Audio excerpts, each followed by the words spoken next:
தனம் அடுத்து வர எபிசோட்ல பார்த்தீங்க அப்படின்னா, கோவில்ல வந்து இந்த மாரி கதிர் கழுத்துலயும், தனம் கழுத்துலயும் மாலை விழுந்திருக்கும். அது மட்டும் இல்லாம அவங்க நெத்தியில குங்குமம் விழுந்திருக்கும். அதுக்கப்புறம் ஐயர் சொன்ன விஷயம் எல்லாத்தையும் நெனச்சு தனம் வந்து ரொம்பவே குழப்பத்திலயும் வந்து கஷ்டத்திலயும் இருப்பாங்க.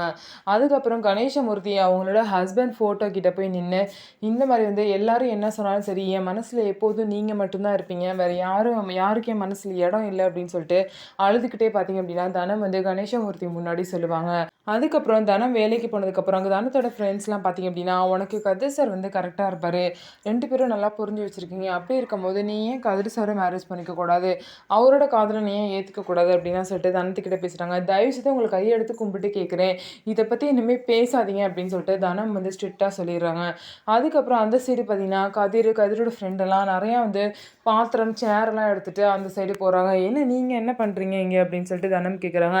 "அதான் உங்கள்ட்ட நான் சொல்ல மறந்துட்டேன் தனமா. இந்த மாரி வந்து நாங்க புதுசா வந்து ஹோட்டல் வந்து ஆரம்பிக்கலான்னு இருக்கோம். அடிக்கடி கேட்டரிங் சர்வீஸ் எல்லாத்துக்கும் கிடைக்காதுல்ல. சீசன் டைம், மேரேஜ் டைம் இப்படி தானே கிடைக்கும். ஸோ மொத்த நாள்லாம் என்ன பண்ணுறதுன்னு யோசிச்சு ஒரு புதுசா ஒரு ஹோட்டல் ஸ்டார்ட் பண்ணலாம்னு நீங்க இடம் பார்த்துருக்கோம்னு சொல்லிட்டு தனத்துக்கிட்ட சொல்றாங்க.